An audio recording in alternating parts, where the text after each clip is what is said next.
जी, आज हम सीखेंगे एमएस वर्ड, जिसमें हम एमएस वर्ड में हम कंपोजिंग के हवाले से काम करते हैं। इंग्लिश के लिखने का जितना भी काम होगा एमएस वर्ड में होगा।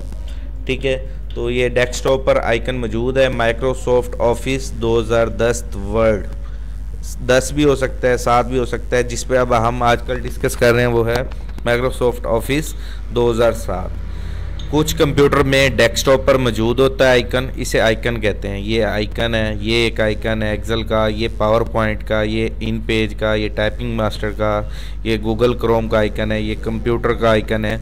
इन चीज़ों को हम आइकन्स कहते हैं। तो एमएस वर्ड की फाइल पे डबल क्लिक करेंगे और उसको ओपन कर लेंगे। कुछ कंप्यूटर ऐसे होते हैं जो एमएस वर्ड उनमें डेस्कटॉप पर नहीं होता, तो वहाँ पर हमें ये कैसे आइकन मिलेगा? आपको विंडो बटन, ये जो कॉर्नर पे बटन होगा, चाहे विंडो 7 हो चाहे विंडो 10 हो, उस पर क्लिक करने के बाद ये विंडो ऑप्शन ओपन हो जाएगा। और यहाँ पे सर्च बार में दोनों में ही सेम तरीका है, और यहाँ पे लिखें WORD वर्ड। तो ये देखें माइक्रोसॉफ्ट ऑफिस वर्ड 2007, इस पर क्लिक कर दें, चाहे बाय डेस्कटॉप से क्लिक कर दें, हमारी एमएस वर्ड की शीट खुल जाएगी।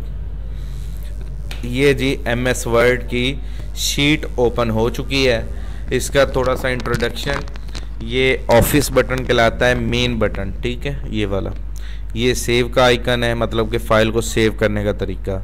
ये अंडू का बटन है, अगर कोई काम गलती से गलत हो गया है या मिट गया है, उसको वापस पिछले ऑप्शन में लाने के लिए अंडू का बटन है। और ये रीडो का बटन है कि नहीं, हमें वो पिछले वाला ही काम पसंद था, तो उस एक्शन में वापस जाने के लिए, रिपीट करने के लिए रीडो आता है। ये देखें लिखा भी हुआ आ रहा है, इंग्लिश की तारीफ भी आ रही, कैन नॉट रिपीट, यानी कि अगर कोई काम होगा तो उसको हम रिपीट कर सकते हैं, मतलब कोई काम किया हुआ है तो उसको रिपीट कर सकते हैं।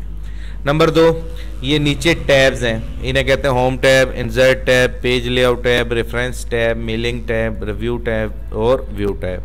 जो इसमें ज़्यादा इम्पोर्टेंट है वो है होम टैब, इंसर्ट टैब और पेज लेआउट टैब।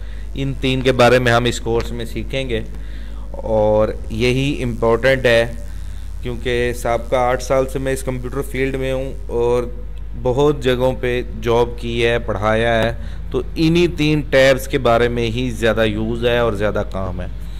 ठीक है, तो आज हम इसी से आगाज़ करेंगे, होम टैब से। होम टैब के बाद नीचे वाले हिस्से ये बोर्ड कहलाते हैं। क्लिप बोर्ड का एक डायलॉग बॉक्स कहलाते हैं। ये क्लिप बोर्ड है, ये फाउंट का डायलॉग बॉक्स है, ये पैराग्राफ का, ये स्टाइल्स का, ये एडिटिंग का। तो हम डेली एक एक डायलॉग बॉक्स के कुछ बटनों के बारे में पढ़ेंगे। ठीक है।